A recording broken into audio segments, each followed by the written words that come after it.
conscience. Bien-aimé, c'est à partir de l'esprit que l'homme entre en contact avec Dieu ou avec Satan.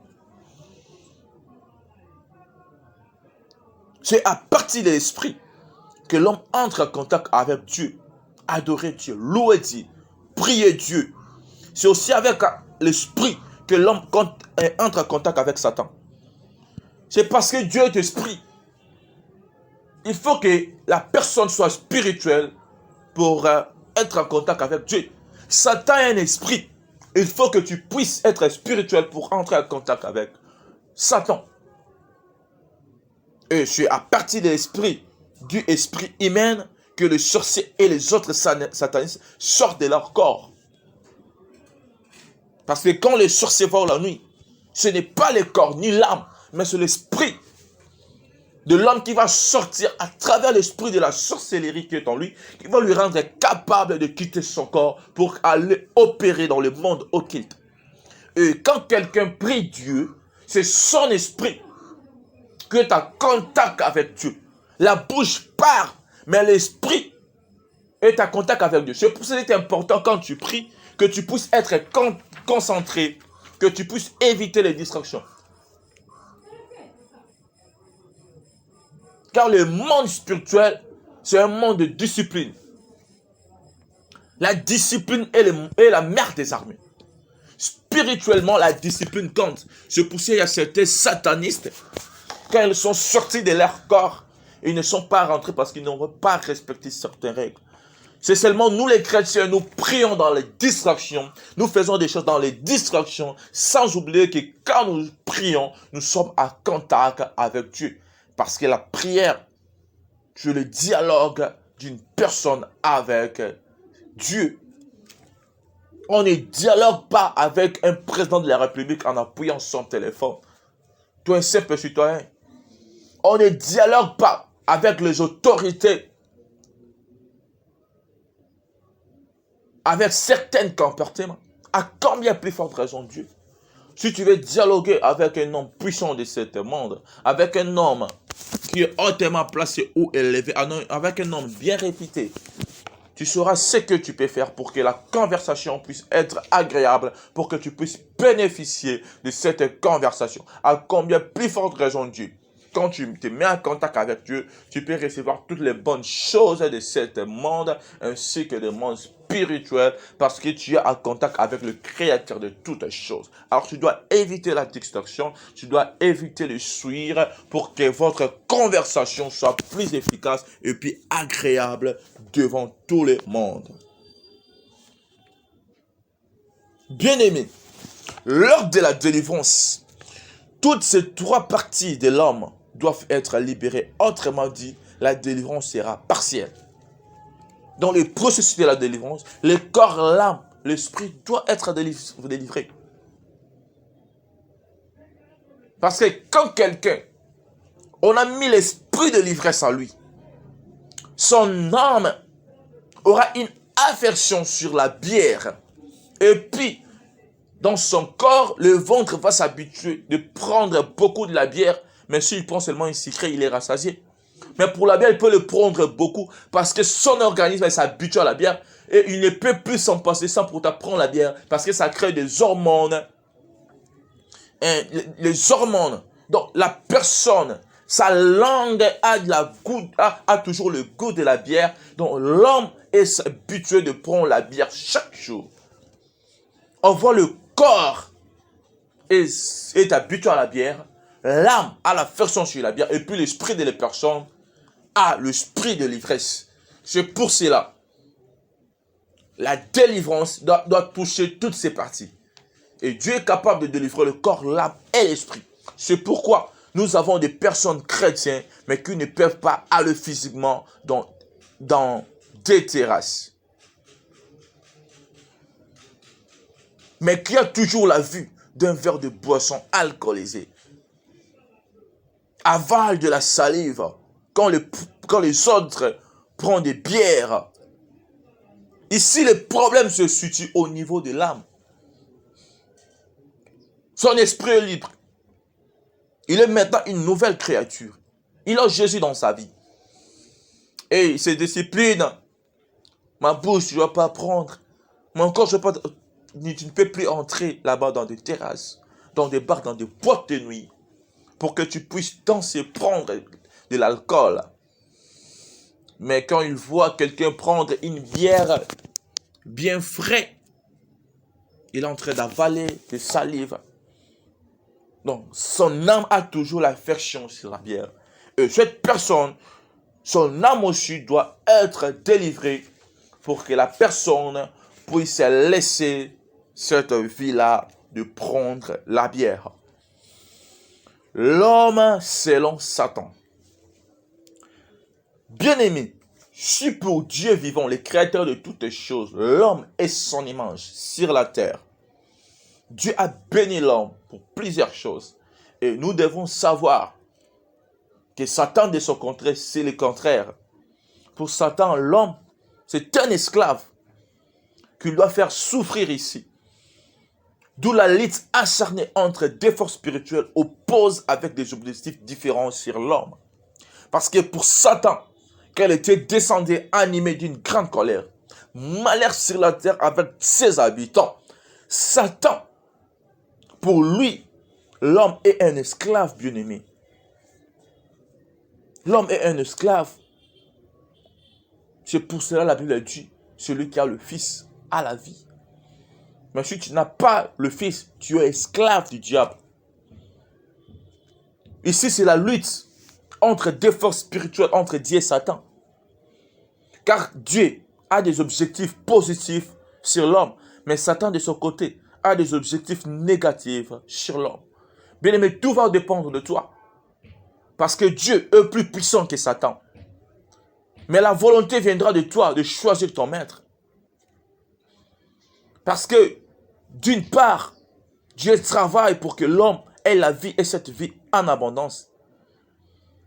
Je te crée dans le livre de Jean, chapitre 10, verset 10b. Mais dans d'autres parts, tu vas voir Satan, de son côté, travaille pour dérober, pour égorger et détruire l'homme.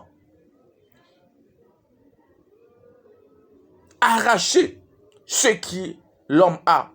Tuer. La vie de beaucoup de gens sont détruites aujourd'hui, car Satan travaille sur ça. C'est pour ça que l'homme doit être conscient de cette réalité. L'homme doit savoir que non, Satan travaille pour mon mal. Satan travaille pour que moi je ne puisse pas être en bon état. L'homme doit être conscient de cette réalité. Et ne doit pas se laisser faire, mais plutôt il doit faire le choix entre Dieu, qui est là tous les jours, matin au soir, pour chercher, pour vouloir son bonheur, et Satan, qui veut son malheur, qui veut ses problèmes, qui veut ses difficultés. Bien-aimé, l'homme doit maintenant choisir entre Dieu et Satan, s'il veut servir qui, s'il veut être dans la main de qui. Là, Dieu a laissé à l'homme la faculté de choisir, car notre Dieu n'est pas un dictateur. C'est pour cela que la Bible nous dit dans le livre des Deutéronomes, chapitre 30, verset 19, j'en prends aujourd'hui à témoin contre vous le ciel et la terre. Je mis devant toi la vie et la mort, la bénédiction et la malédiction. Et Dieu nous conseille de choisir la vie, afin que tu vives, toi et ta postérité. Il a des chemins devant toi. Il a des choses devant toi. Le ciel est témoin. La terre est témoin de nos choix. Le choix est facultatif. Le choix peut être sentimental. Car ça dépend d'une personne à une autre. Mais les choix que nous faisons nous gouvernent. Alors, ne jouez pas avec le choix. Car si tu choisis Dieu, c'est Dieu qui sera ton chef. Si tu choisis Satan, c'est Satan qui sera ton chef. Dieu est miséricordieux, compatissant. Mais Satan, il est très méchant. Dieu est invisible. Satan aussi est invisible. Mais toi, l'homme, tu es visible. La pensée de Dieu pour toi, la volonté de Dieu, le souhait de Dieu, est que tu sois heureux, et que tu sois libre, et que tu vives dans le bonheur. Mais Satan, de son côté, il veut ton malheur, il veut la servitude, il veut que tu sois l'esclave du péché, il veut que tu sois l'esclave de la maladie, des soucis et des problèmes, bien-aimés. Ici, nous avons des cas. Et dans chaque camp, il y a des principes sur l'homme. Le principe de Dieu sur l'homme est de respecter le libre arbitre de l'homme. Dieu n'est pas un dictateur. C'est pour cela sa principe est de respecter tes choix, de respecter ta volonté, de respecter ton libre arbitre. Car si nous lisons dans les livres de Apocalypse, chapitre 3, verset 20, la Bible nous dit, « Voici, je me tiens à la porte et je frappe. Si quelqu'un attend ma voix et ouvre la porte, j'entrerai chez lui. Je soupirai avec lui et lui avec moi, bien-aimé. » Tu écoutes cette parole partout où tu es. C'est la volonté, c'est la voix de Dieu. Tu es libre de vouloir l'accepter ou non. Mais sache-le, c'est la voix de Dieu. Dieu est dans la porte de ta vie. Il est en train de frapper. Que Dieu t'aide. Que tu puisses ouvrir ton cœur pour le recevoir. Car Satan, son principe est de s'accaparer de l'homme par ruse. C'est pour cela, par mensonge, la vie de l'homme était détruite au jardin. Genèse chapitre 3, versets 1 à 5.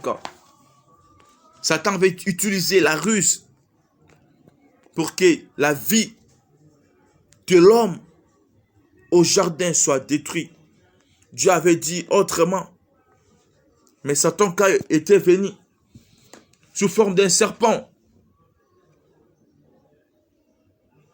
il a menti à la femme en lui posant des questions que Dieu n'avait même pas dû.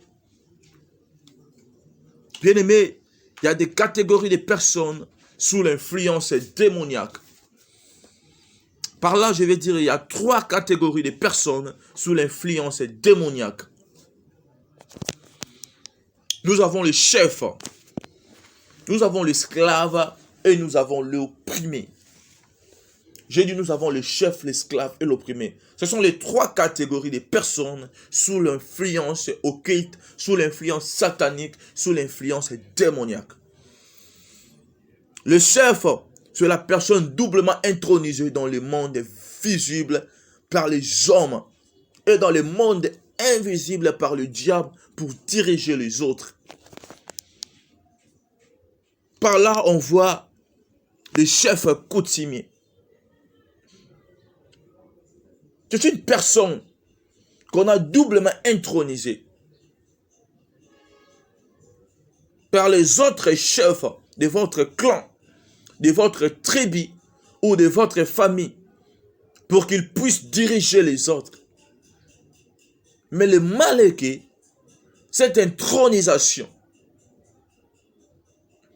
ce pouvoir-là qu'il est en train d'utiliser, c'est un pouvoir occulte. C'est une puissance qui est accompagné de démons. Et tu vas dire avec orgueil que notre chef de clan, quand il dit ceci, les choses s'opèrent. Mais il le fait par quelle puissance? Il guérit le malade dans votre famille.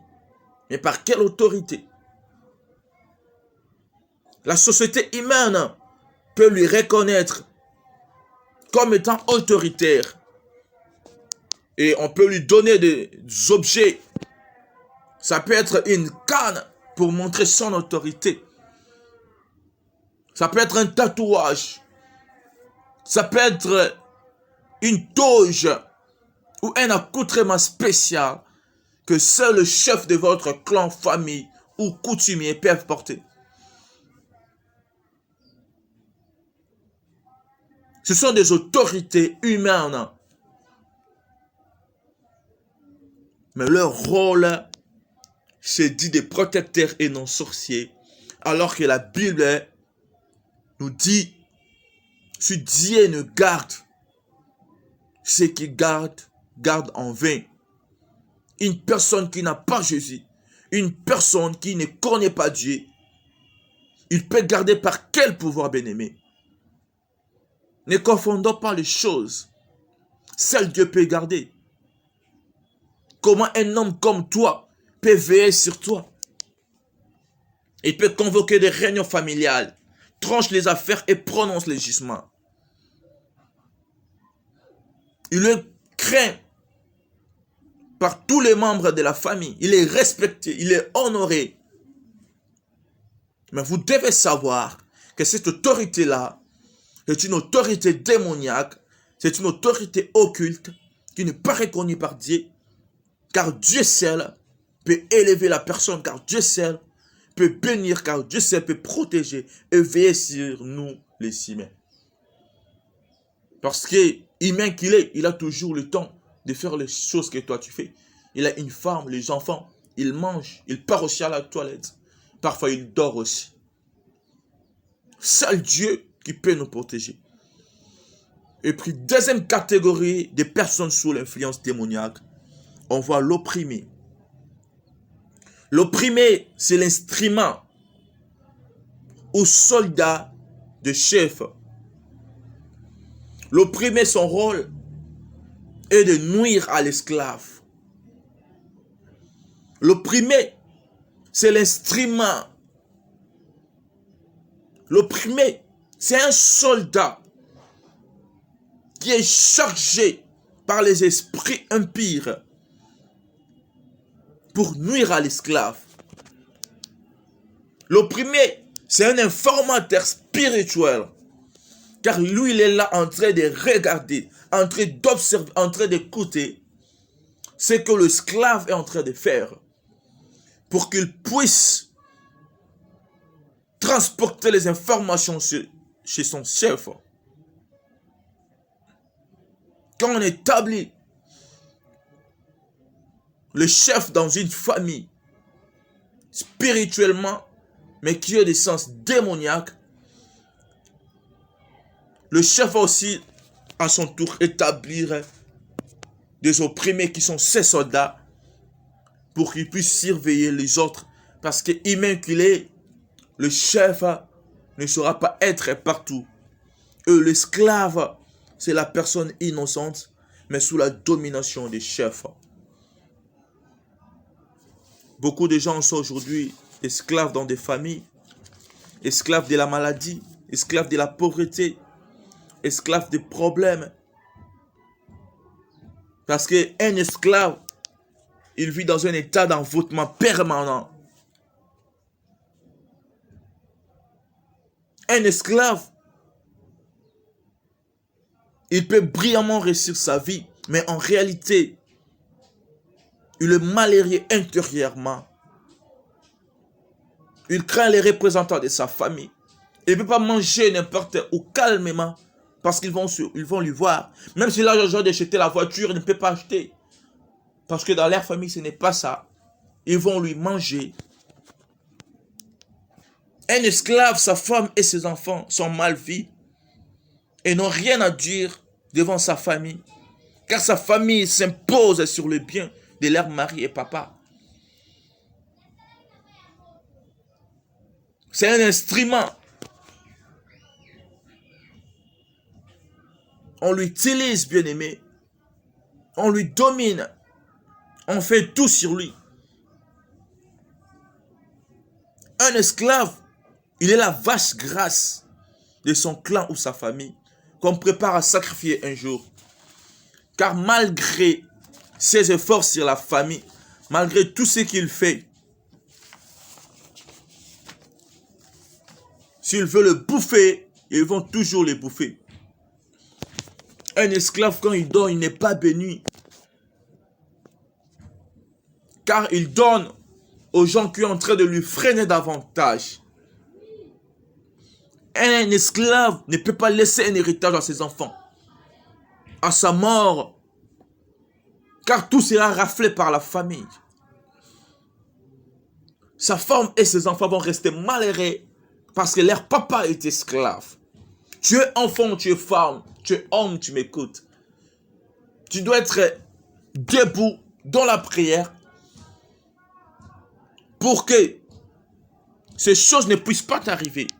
Et si tu vivais dans ces réalités, pour que tu puisses sortir de ces réalités démoniaques qui sont en train de t'entourer. L'homme doit être en mesure de réaliser la gravité de ce plan du diable contre sa personne. Tu dois les réaliser, bien-aimé, que Satan est méchant. Vois la grandeur de son plan démoniaque sur ta vie. Son plan nuisible. Et tu dois dire, Seigneur, je voudrais devenir chef selon ton plan. Et non selon le plan du diable. Car Dieu aussi élève. De la poussière, il retire l'indigent. C'est la bénédiction de l'Éternel qui enrichit. Et elle ne se fait suivre d'aucun chagrin. Tu dois dire, Seigneur, je voulais devenir une bénédiction pour les autres. Selon ton plan et non esclave pour les autres. Tu es une bénédiction selon le plan de Dieu. Mais tu dois le vivre dans ta vie de tous les jours. C'est pour cela que tu dois prier le Seigneur. Pour dire, je vais demeurer dans ta présence. Pour ne pas demeurer opprimé ou instrument du diable pour nuire à mes frères ou à ma famille. Sorcier laisse la sorcellerie.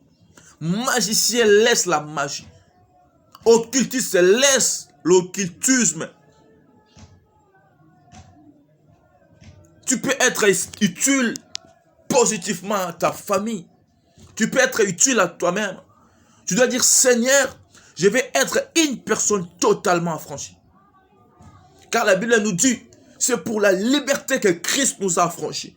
Et si le Fils de l'homme vous a affranchis, vous serez réellement libre.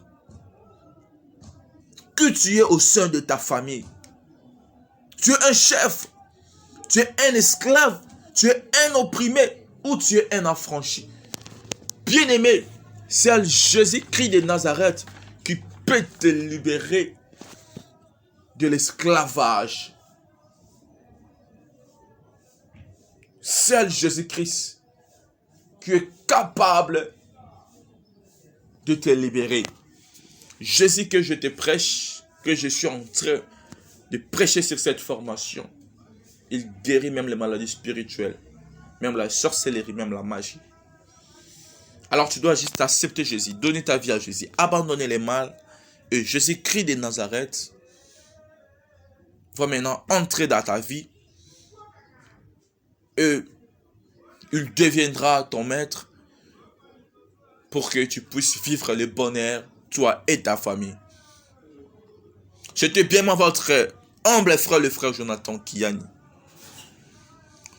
Le mystère des temps de la gloire, au temps de la gloire ministry, est là pour vous aider ici-bas de vivre la gloire de Dieu dans votre famille, dans votre entreprise, dans votre vie,